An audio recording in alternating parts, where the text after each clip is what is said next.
Bom dia, meus amigos. Hoje, 17 de junho, terça-feira. Hoje deu uma esquentada aqui em Vitória, tá uma benção. Nós vamos falar sobre um tema que eu já tenho essa estatística há um bom tempo e eu consultei agora no IA para ver se ela tinha se modificado e, na verdade, modificou um pouco a mais.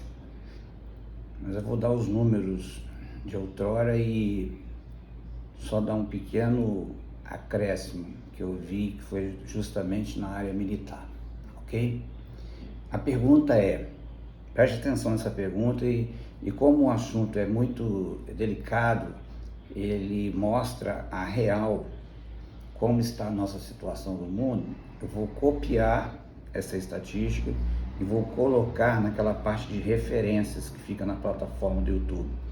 Só você clicar lá em referências, onde está assim, grave essas 5 letras, né? Coisa que muita gente não faz, que é curtir, né? Comentar, o primeiro inscrever-se, curtir, comentar, compartilhar, entendeu? Contribuir, pouca gente faz isso aí. Então estou pedindo aqui, né? É chato ficar pedindo isso, mas de vez em quando eu falo. E eu vou botar essa tabelinha lá atrás. É só você clicar lá no... é de graça, tá? Clicar ali, você vai ter esses números, para você ter uma ideia do que está acontecendo no planeta hoje, tá? Nosso tema é uma pergunta: quanto custa o mal estrutural do mundo? Vou repetir: quanto custa o mal estrutural do mundo?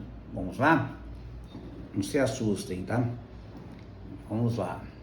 O mal estrutural do mundo custa por ano a bagatela de 9,3 trilhões de dólares. Com o aumento do militarismo, deve estar custando hoje em torno de 11 trilhões de dólares, tá?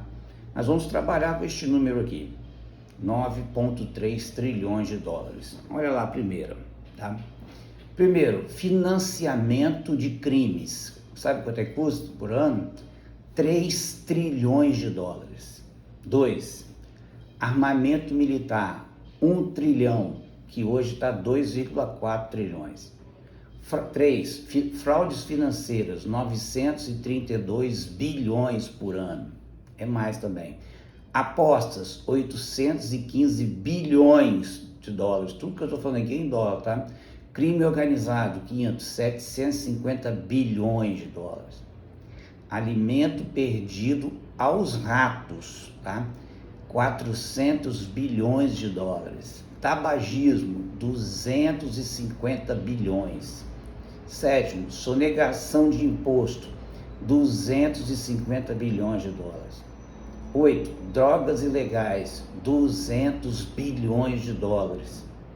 9, roubo, 100 bilhões de dólares. Total vai dar 9,3. Mas pelo que eu vi na atualização da internet, eles às vezes nem a inteligência artificial conseguiu me dar alguns números, entendeu? Eu peguei assim, aleatório. Eu falei 11, mas eu acho que vai dar uns 15, tá? Mas como eu só tenho essa tabela, não consegui pegar os detalhes dela atualizados, vamos trabalhar com esses 9,3 trilhões de dólares, tá bom? Mas a porcentagem que eu vou falar agora é interessante para você repensar a sua vida em como você lida com esse planeta e com as pessoas que estão à sua volta, tá bom? Olha só, isso consome 32% do produto bruto do mundo. Olha, 32%, tá? Então esse valor aqui de 9,3 bilhões de dólares são os 32% que é consumido do produto bruto. É como se fosse um terço. Então você vê que o produto bruto é muito maior, tá? Então esse produto aí é o que é consumido pro mal estrutural, tá bom? Se conseguíssemos, tá, reduzir em 6% esse valor, de 32 reduzíssemos 6%, esse valor sobraria dinheiro, presta atenção, só 6%, para abrigo, educação, comida e água para todos os pobres do planeta. Mas se continuarmos, né, com esse orgulho denominacional, religioso, fazendo das igrejas business, quer dizer, negócios, seremos ovelhas, preste atenção nisso, que vive isolada, e daí viraremos petisco de lobo. Isolados, somos presas fáceis.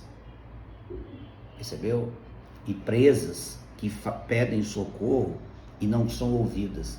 Quantas pessoas neste momento, talvez você que esteja me ouvindo aí agora, está como presa, isolada, clamando por socorro e ninguém te ajuda. E você frequenta a igreja todo domingo, no meio de semana, entendeu? Mas ninguém sabe das agruras do seu coração. Porque você vive sob o domínio deste mal estrutural. Só que ninguém para falar essa realidade. Mas eu estou falando aqui agora para você. E olha que não é realidade atualizada. Se eu fosse atualizar mesmo, deveria estar uns 15 trilhões. Eu estou trabalhando aqui só com 9,3 trilhões de dólares. O que é dinheiro para dedéu. Você não acha, não? Eu não sei nem contar esse dinheiro, tá? Vamos lá. O tal de falar sem pensar, sem refletir, só revela de que o seu coração está cheio, de que ele é feito. O insensato, com toda a sua incapacidade de percepção, tem mais chances de sobrevivência. Olha, o insensato tem mais chance de sobrevivência. Em Provérbios 29:20 diz: tens visto um homem precipitado nas suas palavras? Maior esperança há para o insensato, pode ser estúpido também, do que para ele. Olha, ele está dando mais valor ao insensato do que aquele que fala demais. É simples assim. Quem faz sectarismo com o próximo e principalmente com os mais desfavorecidos estão caminhando para o abismo. Ou seja, insulta o seu Criador. Cuidado no trato com o seu próximo. Ele é a sua figura, é o reflexo de você. Em Provérbios 14:31 diz: o que oprime ao pobre insulta aquele que o criou. Percebeu? Deus é quem criou o pobre. Mas a este honra o que se compadece do necessitado. Já parou para pensar nisso? José era o cara, era o demém da época. E assim como ele, muitos caras são esquecidos pelos mártires de sua época. Mas o mundo dá voltas. E o acusado esquecido transforma-se no governador de toda aquela terra. Foi o que aconteceu com José. Não importa o que lhe aconteça nessa vida. Não importa. Se o teu chamado vem de Deus, não tem mártir esquecido que impedirá. Entendeu?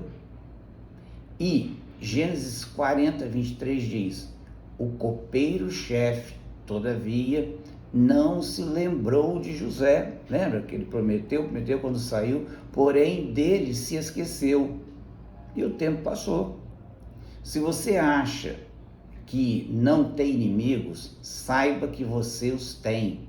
E o seu método é duplo. É bom parar nisso aqui, porque tem cristão que fala assim: eu não tenho inimigo.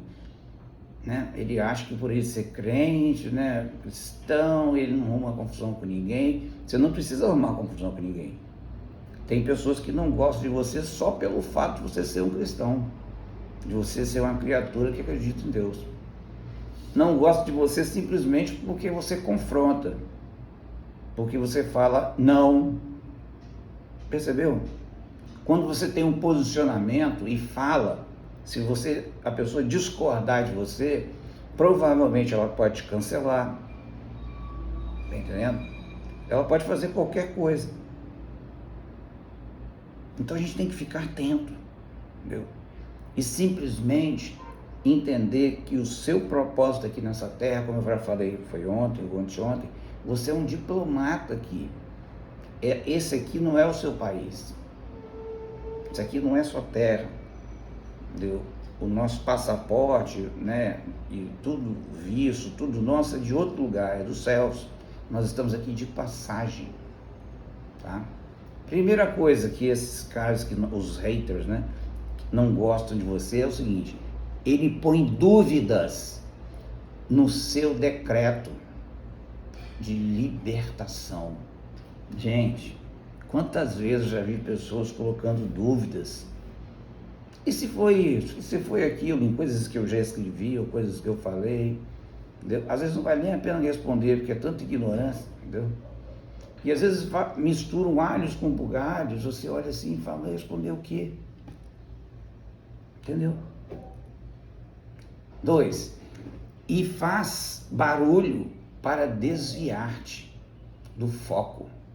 Esse pessoal faz muito barulho. É como, já viu no Discovery, como o leão e a leoa caça, né? Tipo lá, rosnando, né? Eu esqueci a palavra que dá, e assusta, né, os animais, e eles correm para um lado, e normalmente quem faz esses barulhos, né, rugindo, eu acho assim, não lembro, são os leões, e quem fica do outro lado na ponta são as leoas. Quando aquelas gazelas, né, passam correndo, as leoas já estão esperando ela lá. É tudo uma armação. E pega os animais, principalmente os mais fracos, principalmente aqueles que saem da matilha, os que se isolam, vira petisco de lobo, ou de leão no caso, tá? Então, esqueça que eles vão falar mal de você falando certo ou errado, não tem jeito, e vão fazer barulho para que ninguém ouça a sua voz. Não se importe com isso, simplesmente fale, simplesmente se posicione, que se lixe quem não concorda com você. Percebeu? Porque quem vai julgar no final é Deus. E Deus será contigo, tá? Vamos lá. Mas com 2 pitacas de moderação e estrita atenção, você se torna o circunspecto mais desejado entre os incautos. Bacana essa palavra, né? Aproveite e vigie sempre. 1 Pedro 5:8 diz: sede sóbrios e vigilantes. O diabo, vosso adversário, né, o Satar, anda em derredor, como leão que ruge, ruge mesmo, tá vendo? Procurando alguém para devorar. Percebeu? Ele anda ao derredor, mas o que fala a Bíblia? Mas o anjo do Senhor está à sua volta. E nós sabemos que toda a expressão anjo do Senhor no Velho Testamento, no Novo Testamento, é para que o anjo que apareceu para João, e João tentou adorá-lo, o que o anjo falou? Não faça tal coisa, porque eu sou servo como tu. Mas, por exemplo, o anjo do Senhor que apareceu para o pai de Sansão, o pai e a mãe de Sansão, eles adoraram aquele anjo do Senhor e ele aceitou a adoração, aceitou ao ponto de entrar na fumaça do holocausto e subir com a fumaça do holocausto. Se ele fez isso, se a gente sabe que aquela fumaça é símbolo de que Deus está aceitando os pedidos de perdão, aquela fumaça seria os pecados subindo, é um símbolo, né? E ele subiu com aquela fumaça porque é o próprio Deus que está ali. Para nós cristãos acreditamos que é o próprio Jesus que está ali, porque é Ele que recebe os nossos pecados, sobre Ele caiu toda a nossa culpa. Percebeu? Então grave esse mal estrutural, que eu vou deixar lá na parte de descrição da plataforma, e por favor, Olha, eu mando esses meus vídeos, eu acho que para 1 milhão de pessoas por dia. Eu tenho muitos grupos do Evangelho. Então não importa o valor de R$1, R$2, se quiser, mas mande, ajude. Eu quero continuar fazendo isso aqui, melhorar essa minha estrutura. Eu já filmei isso aqui uma vez, entendeu? Pra galera, meus amigos aqui, todo mundo riu de mim, entendeu? Mas é assim que eu faço. E vou fazendo. E para mim não importa se tem muito ou se tem pouco, o que importa é o que eu estou falando, entendeu? Porque quem vai fazer a obra sempre é Deus e não sou eu. E o meu desejo, como sempre, é que Deus renove suas forças e te use para a glória dele. E lembre-se, quanto custa o mal estrutural do mundo? Vou deixar isso escrito lá na descrição, ok? Amém.